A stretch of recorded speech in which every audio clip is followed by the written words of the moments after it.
O contrário também é verdade. This is a journey into sound.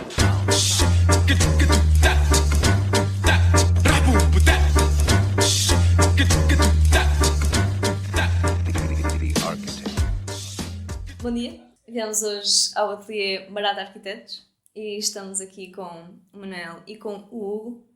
Obrigada por terem aceitado aqui o nosso convite, a nossa proposta.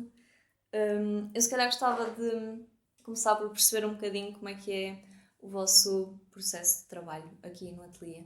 Como é que ele se desenvolve ao longo dos vários projetos? Muito bom dia, muito obrigado pelo convite. Não é? Obrigadíssimo. Vai ser certamente uma experiência engraçada. E, bem, em relação ao processo, é uma pergunta um bocado até difícil de responder diretamente porque acaba cada caso por ser um caso, não é? E nós até costumamos dizer bastante que o que nos acabou por influenciar um bocado este início profissional, porque para todos os efeitos nós só trabalhamos há 6, 7 anos, já não me recordo, acaba por ser o facto de começarmos a trabalhar num tempo total de crise, em que nenhum de nós, nós somos praticamente, apesar de estarmos a dar claramente o seguimento ao escritório do meu pai, acaba por ser um escritório diferente, ou seja, acaba por crescer com uma coisa diferente e facilmente identificável também. O que quer dizer é que tentamos sempre ir buscar o melhor de ambos os mundos, mas por todos os contextos e mais alguns, é uma situação que é diferente. E em relação ao processo, havendo esta dificuldade no início de procurar e de encontrar e até mesmo de oficializar trabalho, acaba por ser uma situação em que os processos é que se foram adaptando à contextualização económica. E esses processos nós experimentamos várias coisas diferentes, até que, por incrível que pareça, voltamos a várias coisas diferentes, quer dizer, tentar explorar mais em 3D porque era, entre aspas, o que estava a ser mais vendido na altura, ou em 2012, 2013, 2014, era o que se via mais, do género, os projetos serem muito explorados em 3D, etc. E quase que nos estávamos a. Acho que mesmo estou a dizer bem, né? Nós no início estávamos muito até com aquela questão de tentar explorar, colocar mais tecnologia no processo e tudo mais. E acabamos por, de forma intuitiva, voltar ou até assumir mesmo que o processo de trabalho era praticamente esquiço e maquete. E o que utilizamos mais é sem dúvida em todo o processo de pesquisa da parte criativa, até mesmo na execução, dependendo obviamente das escalas das maquetes, vamos procurar solucionar problemas de arquitetura com desenho, com maquete, com anos, e acaba por o processo criativo ser muito com essas ferramentas. Mas é interessante, pelo menos do meu ponto de vista, é muito interessante ver que o processo foi-se moldando ao longo dos tempos, porque se calhar, não sei, se calhar podia ser algo menos artesanal, não é? E acabamos por desenvolver para algo que nos identificamos mais. Que, a partir do momento em que temos um projeto, a primeira coisa que fazemos é uma maquete. E não são maquetes finais. As nossas maquetes, e como podes ver aqui no escritório, que está maquetes por todo lado, mas as maquetes, podemos até mesmo dizer que não são aquelas maquetes bonitas para o cliente ver. É mesmo só para percebermos do que é que estamos a falar. Acreditamos que a arquitetura tem realmente lugar, não é? E tem realmente um contexto, não só da parte histórica, como mesmo do espaço onde se insere. E para nós é completamente fundamental, se dizer. E a nível do processo, penso que é isso que se conclui, em que temos uma primeira abordagem conceptual em que tentamos sempre solucionar uma questão que é desenhar a luz do espaço, pensar ao mesmo tempo a questão da construção, da gravidade que queremos dar à ideia em si, ou seja, se queremos que aquilo tenha um peso grande do ponto de vista do material, um peso grande do ponto de vista de gravidade, de suspensos, seja o que for, e também do ruído, do silêncio em si do espaço, ou seja, que nós costumamos dizer que é o programa, não é? Sei lá, se estiveres a esquiçar, já estou completamente a sair do tema, mas se estiveres a esquiçar... Não há problema nenhum. Se estiveres a esquiçar ou a pensar ou a projetar uma igreja, obviamente que não vais pôr um pé direito de 2,40, não é? Porque se não estás a desenhar um call center, não estás a desenhar uma igreja, não é? E isso tem muito a ver com a questão do ruído, a questão do silêncio e tudo mais isso pensa-se tudo em paralelo. Pelo menos para nós é mais simples, com o maquete e com o esquizo. E depois é tal ideia de começa-se a desenvolver. E também do ponto de vista processual, acho que, e costumamos dizer entre nós, que o ideal é chegar a uma ideia de tal forma forte e simples que depois consegue levar a porrada toda de clientes, regulamentação, motivos económicos, em que a ideia em si base não desaparece. E a partir do momento em que chegamos a uma situação dessas, achamos que o projeto já praticamente anda sozinho, não é? E o processo em si acaba por ser com o objetivo de chegar a esse ponto. E o que acontece também, às vezes, e já nos aconteceu, é existirem situações ou obras, ou o que seja, em que se calhar chegamos a essa resposta, essa tal ideia, e se o projeto ficar em pausa, digamos, durante 6 meses, quando voltamos a olhar, se calhar já não é aquela ideia, já é outra. E também nos acontece muito, também falando deste ponto de vista de como é que é o processo, é que acontece-nos imenso, e ainda bem, e por acaso o meu pai costumava dizer que se isso acontecer é porque a ideia é realmente boa, que é começamos a ter uma ideia, depois começamos ali a divagar às voltas completamente e passado X tempo quase que voltamos à ideia inicial, ao primeiro gesto, mas completamente mais puro, mais polido, percebes? Do início é aquela primeira, não sei... Primeira abordagem Exatamente. E apesar de ter devagar, como se respondi a... Sim, acho que sim. Então, mas porquê é que acham que é mais intuitivo para vocês optar por esses métodos mais tradicionais, da maquete e do esquiço mais livre, do que pelo 3D e por questões mais digitais? Eu falo por, até se calhar, sou dos primeiros, dos que gostam muito de fazer maquetes aqui no escritório, porque se calhar é a ferramenta que eu próprio me sinto muito mais à vontade e que retiro dessa ferramenta mais conteúdo para chegar à ideia que eu quero. Mas concordo com o que o Manuel diz, nós aqui não temos um método pré-definido, porque cada projeto é um projeto e cada cliente tem a sua mania, digamos assim. Há uns que adoram uma maquetezinha e se calhar há outros que a maquetezinha nem ligam nada e querem um 3D que se calhar não vai ter nada a ver com o que realmente vai ser a obra. Embora também os façamos se for preciso. Por isso é que eu acho que o termo adaptar aqui se funciona muito bem, porque adaptamos quer ao projeto, quer ao cliente, quer ao que é pedido, digamos assim. E também acho, pelo menos é a minha opinião, acho que damos liberdade a toda a gente aqui dentro do escritório usar as ferramentas com as ferramentas com que mais se identifica e está mais à vontade. Mas sim, concordo que se calhar a equipa que temos agora, acho que toda a gente usa a maquete como uma ferramenta das mais importantes.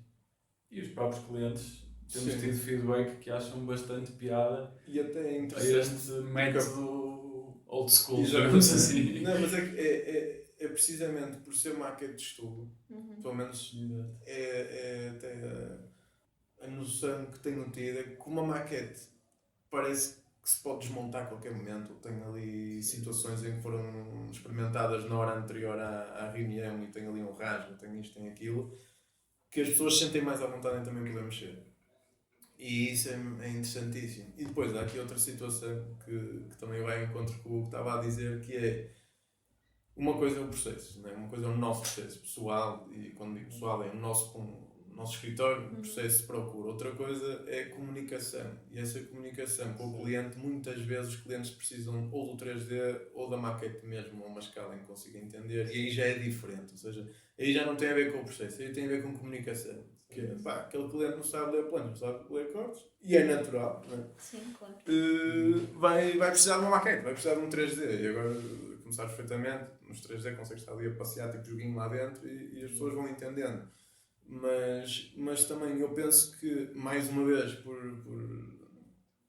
experiências de trabalho, uma coisa que acontece também muito interessante, que resulta bem em maquete de estudo e que talvez em 3D às vezes induz em erro, que depois é um erro que no futuro, em obra ou em execução, pode dar chatices, que já tivemos algumas situações em que nos foi comentado, não foi connosco diretamente, mas com escritórios amigos, etc., que aconteceram situações semelhantes, que é no 3D pode estar a induzir ao cliente que vai ter escalas ou acabamentos ou luz está tão realista que ele se agarra àquilo, não é?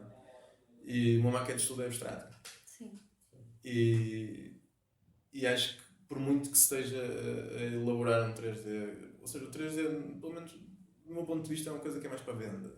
É mais, quer dizer, vamos impolar o preço deste apartamento. Pronto, faz um 3D. Sim, é algo mais final também, Exatamente. não é algo Eu que acho se vá que- estudando Sim, mais facilmente, não é? certo, mas também não sei, isso depende muito, mas eu acho que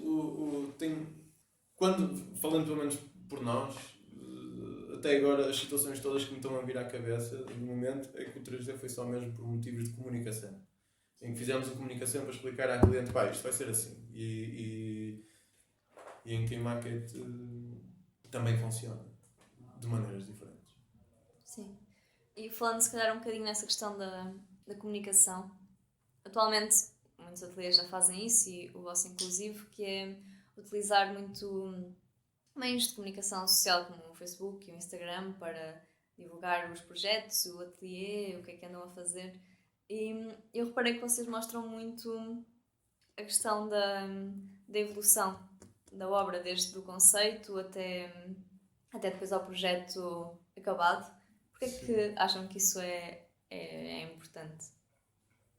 E que vantagens e que desvantagens é que pode trazer este modo mais direto de Em relação à relação? parte da obra, dou completamente a palavra ao Hugo, mas em relação às vezes que nós usamos o Instagram, pá, é um elogio tremendo para nós.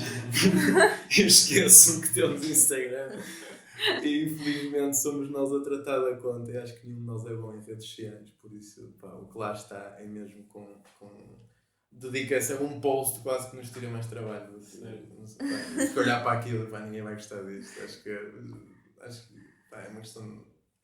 Eu não me considero com jeito para fotografia. Não me considero nenhum influencer sequer. E tenho quase aquele receio de fazer posts da mesma forma como. E acho que tu também, não é? E, pá, estamos ali de género. Temos que pôr, temos que publicar, temos que dizer que estamos vivos e depois chegar ali e pá. Se calhar ninguém vai curtir isto, pronto, fazemos amanhã. Mas acho que foi uma ferramenta fácil, digamos assim. Fácil que não é fácil, porque conforme ela disse é difícil escolhermos a foto certa, a ilustração certa, mas ao fim e ao cabo acaba por ser também o nosso portfólio. Quase que de forma muito rápida mostramos ao cliente um pormenor de uma obra que estamos a fazer ali, ou uma maquete que ficou assim um assado. Ou seja, acho que facilita um bocado o processo também, não só como divulgação do próprio escritório, mas também como mais uma ferramenta para mostrar ao cliente ideias, materiais, não sei. Eu diria também que a questão da obra acaba por ser por duas situações. Uma é que é o que eu acho que como profissão, ou seja, como arquiteto, é o que excita mais. Tu vês o que desenhaste e está a ser construído. Por isso é o que nos dá mais gosto a partilhar. Sim, segunda, o antes e o depois. Exatamente. E segunda, porque pura e simplesmente é o que nós temos para partilhar. Ou seja, neste momento, grande parte dos projetos que temos, felizmente, estão a ser executados. Ou seja, não foram projetos que ficaram na gaveta, como tantos outros ficaram, não é? Mas neste momento, o que nós temos são projetos que têm obra. Por isso, o que nós temos para partilhar é, neste momento, é pouca coisa que está concluída e felizmente são coisas que estão em continuação. E o que há para partilhar é isso. E depois, por outro lado, obviamente, que é muito possível ir buscar conteúdo, sei lá, maquetes, esquiços daqui, projetos de execução dali e acolá, mas como estava a dizer, como não temos jeito para isso, depois passa-nos um bocado. É mesmo adorável se tivesse uma publicação decente, mas nesse aspecto não é tão ativa como deveria ser, por acaso. Acho que podia estar melhor. Mas, independentemente disso, a questão da obra é mesmo importante e é onde se aprende mais. Ou seja, e acho que não saí com muito conhecimento construtivo da universidade. E o que faz com que há muito erro em que dou e damos, em que depois só em obra é que se entende. E em privado é mais simples, normalmente. E no setor público é mais complicado. Depois ali quem as medições em si. Mas, e nesse aspecto a obra é realmente entusiasmante. Ver as coisas a acontecer e também as situações que se resolvem no momento, que isso aí também acho um espetáculo. Okay? E quando há boa vontade dos três lados, não é? Nossa, do empreiteiro e do dono da obra, acho que até se chega a algumas soluções assim mais imprevistas, imprevisíveis, não é? Com uma solução interessante. A questão do processo, como estava a dizer, opá, eu acho que não me expliquei bem numa situação que é. Houve uma altura, digamos, eu estava em Madrid, o estava no escritório e voltei para o Porto, falei com ele para dar continuação ao escritório e tal. O meu pai já estava muito mais a tirar prazer da parte académica do que da parte profissional. E tínhamos uma obra a terminar e tínhamos outra, salvo erro, embargada. Ou seja, estava a meio, foi embargada e era preciso levar uns problemas com o construtor, etc. E então só havia isso. E quando nós começamos, aquilo até parecia um bocado uma loucura dar seguimento, percebes? Porque aprendia-se muito, porque realmente não podia ter aprendido melhor de arquitetura do que com alguém como o meu pai fala. Mesmo honestamente, era exímio a falar, vivia para aquilo, era uma coisa espetacular. Mas de facto não havia trabalho, percebes? Não havia nada para fazer. Nós quase que inventávamos. Pá, se nos pusessem a cenourinha à frente a dizer que se calhar era possível fazer uma remodelação interior, nós já ficávamos completamente em êxtase. O que é que acontecia? Também, por exemplo, na altura tínhamos 24, acho eu, ficávamos também com aquela questão de o que se está a vender mais é deste género, o que se está a fazer mais é deste género, e éramos um bocado influenciados, não pela parte de moda arquitetónica, mas pela parte de moda comercial. Por isso é que eu estava a dizer que o processo era mais uma situação em que, se calhar os 3Ds é que vão cativar o cliente, e procurávamos fazer o 3D quando nós, no backstage, entre aspas, o que estávamos realmente a utilizar era maquete, percebes? E o que fomos reparando era que aquilo se calhar nem fazia tanto sentido. O que fazia sentido era, em vez de mostrar uma coisa que estávamos em estudo prévio, já quase a fazer imagem de execução, já com material assim, dobra aqui, faz aquilo, não sei o que mais, cada vez fazia menos sentido, percebes?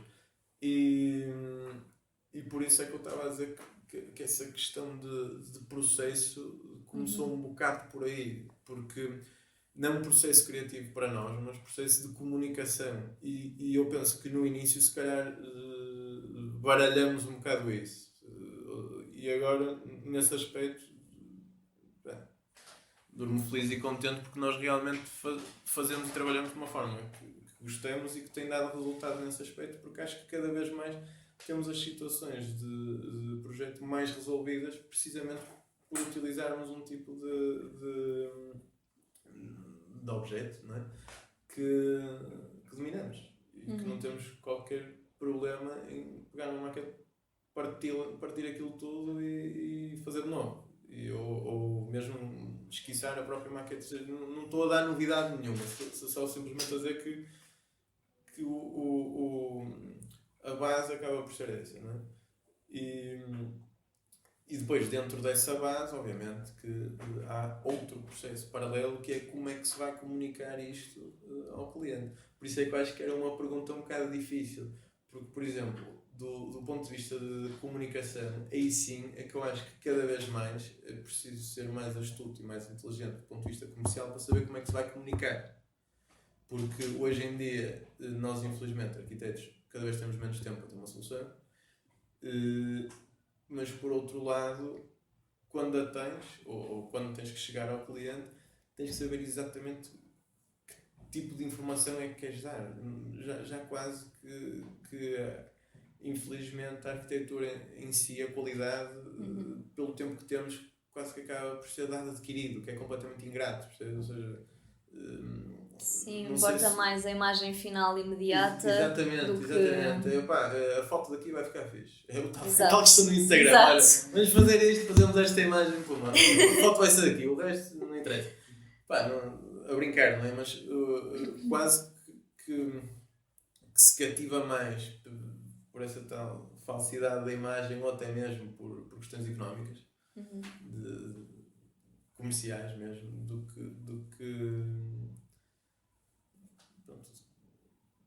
que a tal questão de detalhe, de artesanal, de obra e não sei o que, mas em que felizmente temos tido clientes que vêm precisamente à procura disso. Sim, tudo, já sabem isso é o que os espera.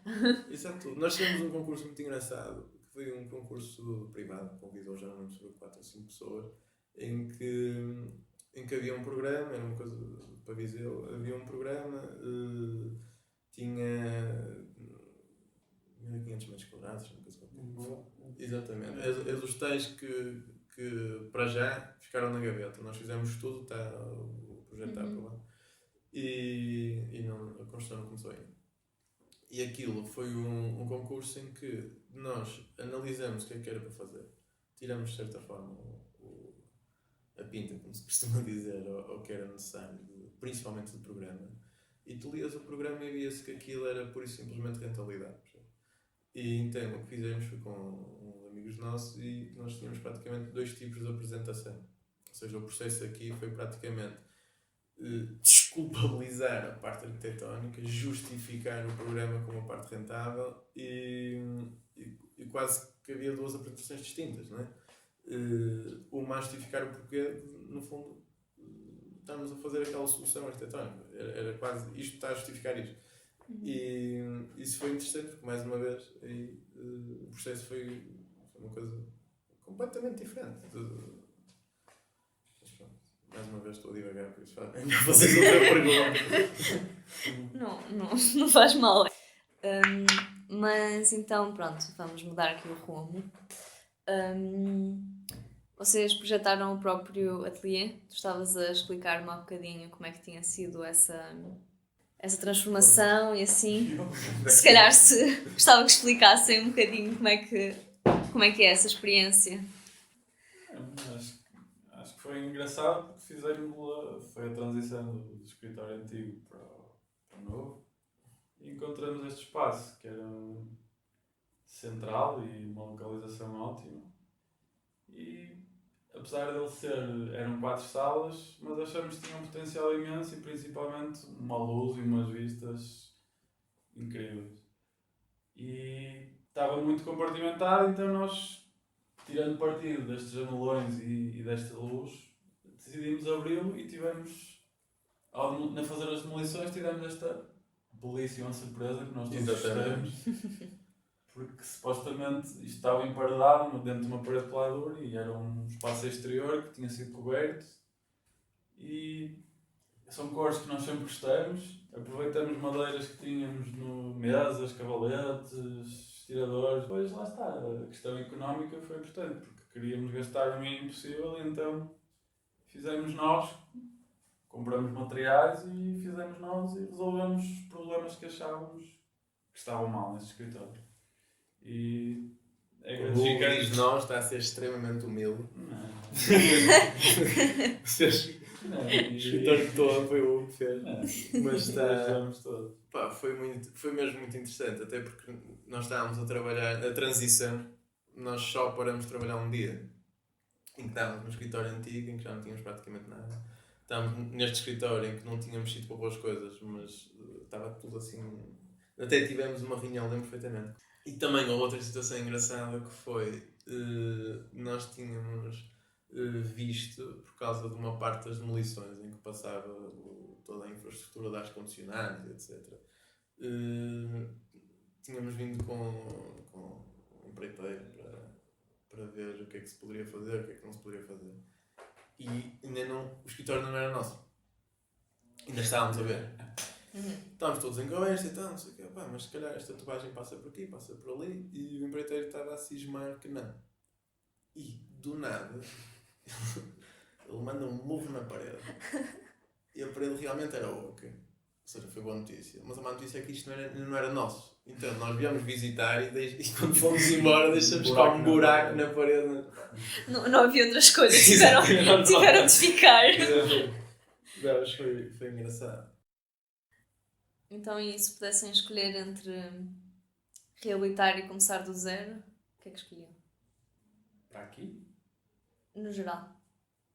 Como projeto. Sim. Pá, eu acho que das situações em que já tivemos e que temos obra concluída, é tudo reabilitação. É, não? Temos... Do zero. Já construída? Sim. Temos aí em projeto. Em Várias projeto, raízes. raízes. Mas como experiência de obra é tudo reabilitação. Por isso, se tiver que te responder neste momento, obviamente quero fazer de raiz. Não é? Mas a minha resposta para já é que a reabilitação é mesmo muito interessante.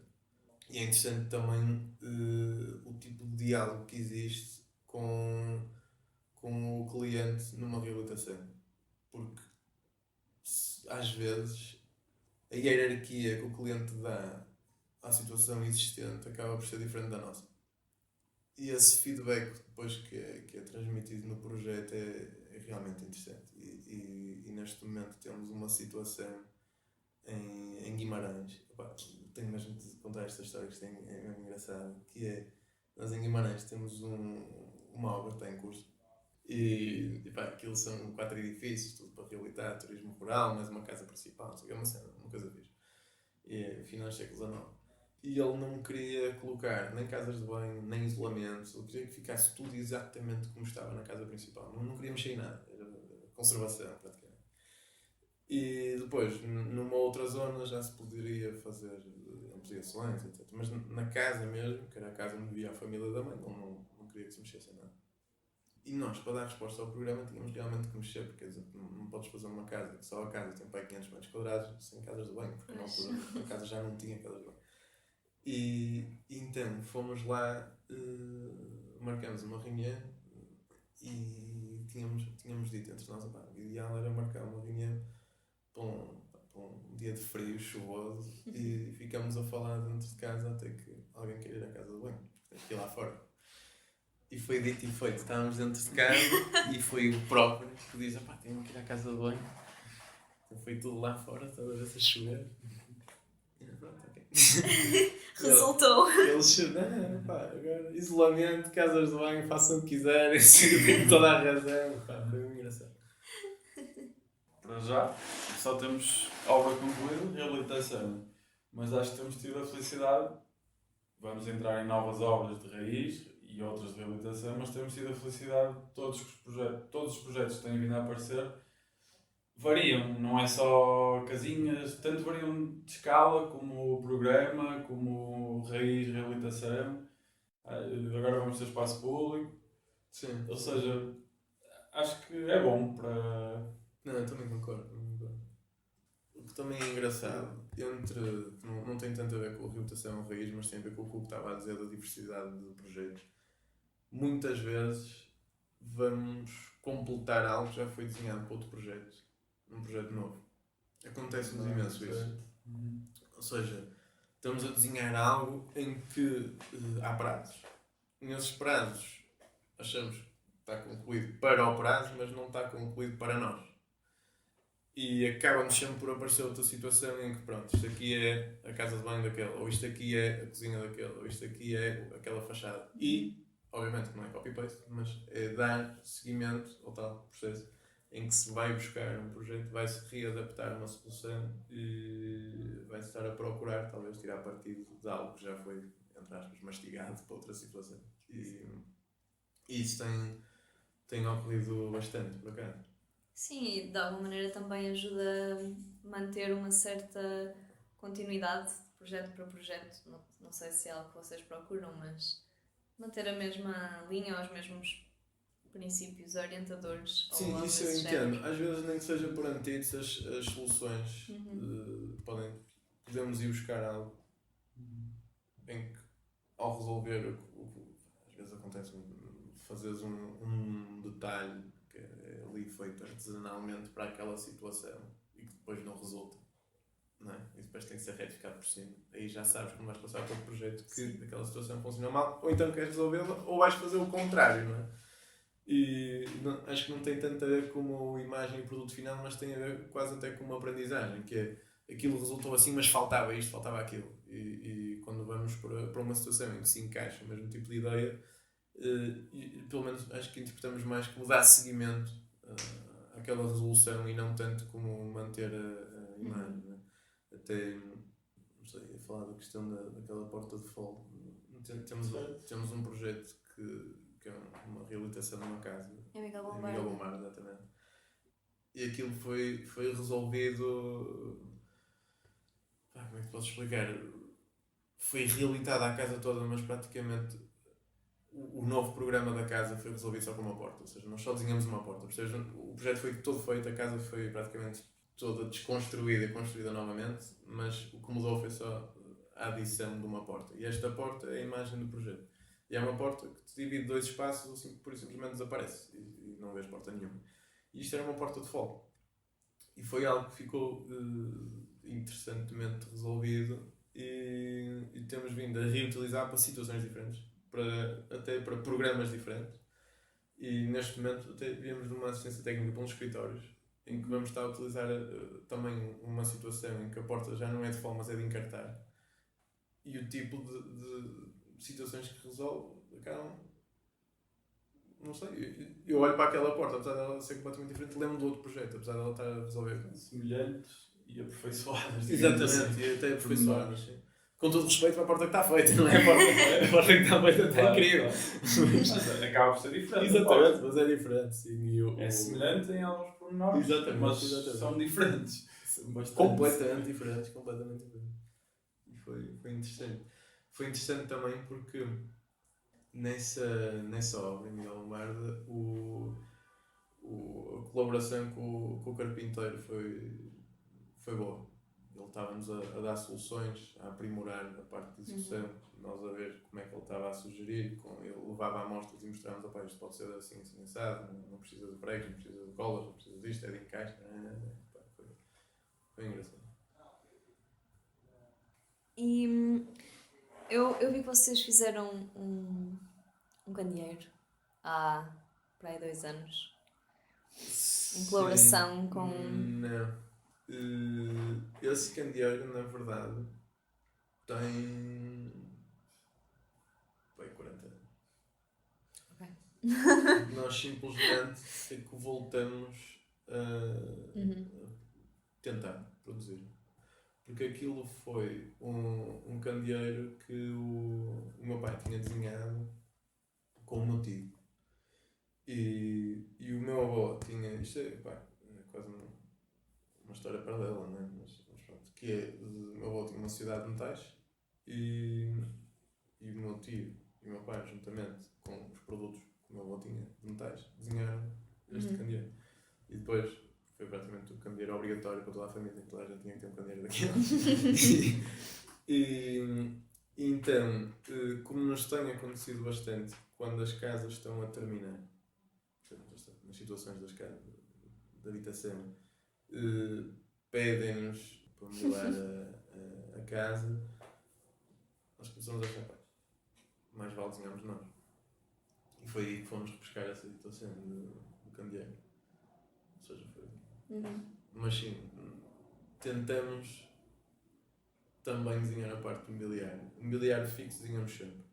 O móvel, nem por isso. E acham que esse mobiliário também pode ser considerado arquitetura? Ou é mais decoração, entre aspas? Acho que complementa. Embora depois o uso da própria casa, acho que tem muito a ver com a pessoa que a habita e como se sente bem lá. Nós, quando nos pedem, damos praticamente uma disposição que achamos que resultaria de posição de mobiliário móvel.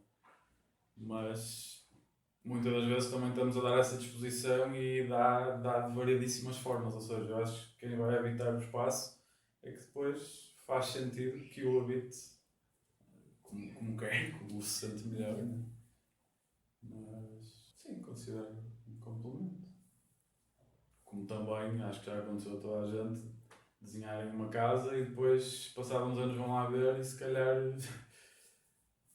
não gostam do mobiliário que se está lá dentro, mas quem lá vive sente-se bem e isso depois acho que tem muito parte pessoal. Sim, e também é isso que dá sentido Exatamente. à arquitetura que se constrói, não é? Depois ser Sim. habitada Claro. e vivenciada por Sim, quem... capacidade de dar resposta a diferentes situações, programas, seja o que for. Exatamente.